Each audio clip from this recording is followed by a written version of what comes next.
봅시다. 그러니까 선배님들이 뜨거운 잠자리를 보내라는 말씀도 일단 틀렸고 예. 아내의 마음을 먼저 열어줘야 되는 그럼요. 거고 또 이렇게 보니까 남편이 순간적으로 잘한다고 하더라도 그 결혼 6년, 7년, 8년 그 과거에 좀 잘못했던 일들을 아내가 다 기억하고 있기 때문에 네. 훨씬 더 많은 노력을 해야 되는 것 같아요. 그냥 예.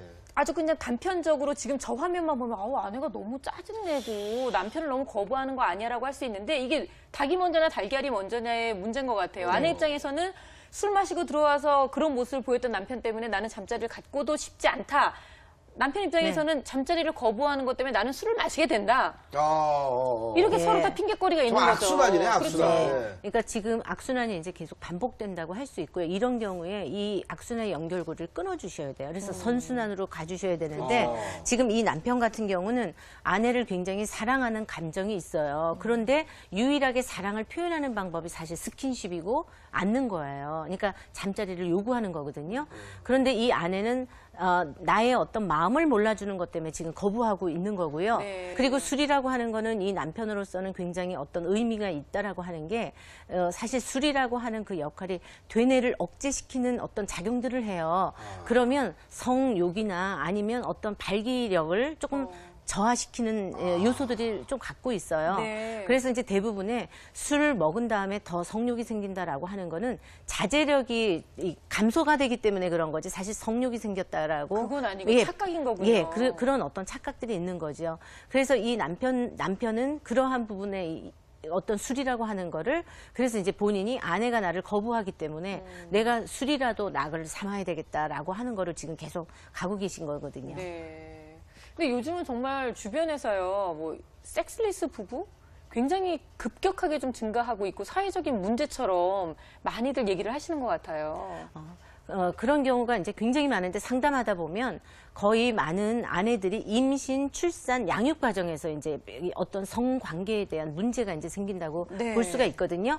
거기에서 이제 가장 흔한 게 뭐냐면 아이를 낳고 나서 자연스럽게 각방으로 이어졌다. 그런데 이게 정착이 됐다. 이 얘기를 굉장히 많이 하세요. 맞아요. 그래서 부부들을 보면 월별 행사, 아니면 분기별, 아니면 무슨 연중 행사처럼 이렇게 그냥 한번 마지못해서 한번 하고 있다라는 이야기를 하시거든요. 그들 뭐 의무 방어전 뭐 이런 네. 식으로 얘기를 하죠. 그러면 이미 이 부부는 사실은 문제가 있는 부부라고 보셔도 돼요. 그러니까 이 부분에 대한 거를 서로 정말 긍정적으로 서로 스킨십을 나누고 이런 과정들이 굉장히 필요해요. 왜냐하면 이렇게 이제 부부 관계라든지 잠자리 문제가 잘 해결이 되면 나를 통째로 내가 이 사람한테 통째로 수용했다라는 어떤 이런 느낌이 있어요. 그런데 그렇지 못하면 나를 완전히 싫어하는구나라는 거를 오해를 하기 때문에 사실 존재감 자체에 대한 거부 반응으로 받아들여서 굉장히 감정적으로 비참하고 자존심이 상하는 경우들을 굉장히 볼 수가 있거든요. 근데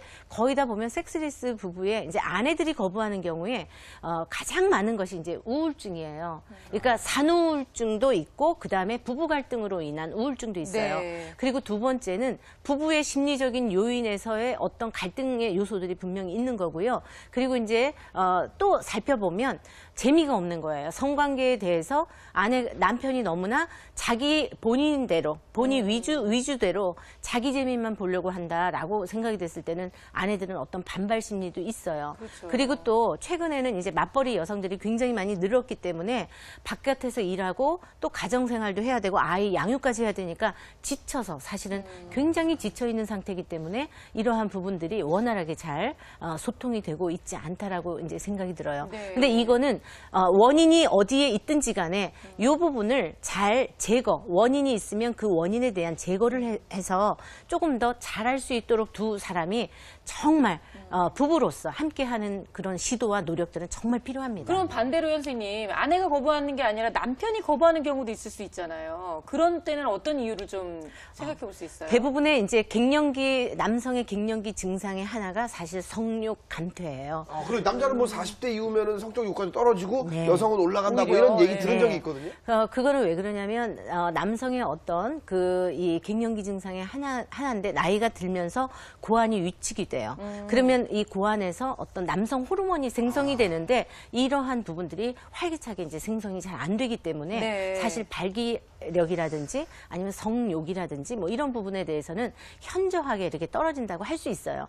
그런데 이제 여기에 또 어떤 피로감이라든지 아니면 스트레스 뭐 이러한 부분들도 이제 작용이 되죠. 그래서 중요한 거는 뭐냐면 제가 이렇게 많은 부부들을 보면 습관이 어떻게 되어 있는가도 굉장히 중요해요. 네. 잠자리를 한 번, 두 번 안 하기 시작을 하면 이게 그냥 정착이 돼요. 근데 우리가 이거를 좀 회복하려고 노력하고 그래서 이러한 기능들을 올려놓는 것들은 굉장히 부부가 함께 해야 되는 거고 굉장히 중요한 역할이라고 할 수가 있어요. 네. 그러니까 우리가 뭐 흔히들 뭐 궁합, 속궁합, 그리고 연분인 것 같다. 뭐 이런 얘기를 할 때 사실 이 잠자리 코드가 잘 맞는 것도 굉장히 그 부부 관계를 잘 유지하는 것의 중요한 요건이라고 생각하는 것 같은데요. 근데 이 부부처럼 뭐 둘 다 거부하는 것도 아니고 둘 다 힘들어하는 것도 한쪽만 일방적으로 거부할 때는 정말 네. 문제 해결이 어려울 것 같은데요, 선생님. 예, 문제 해결이 이제 어렵다고도 할 수 있지만 그 어떤 결과적인 상황만 보면 문제 해결이 어려워요. 네. 그런데 왜 그러는지에 그쵸, 대해서 원인을. 원인을 좀 살펴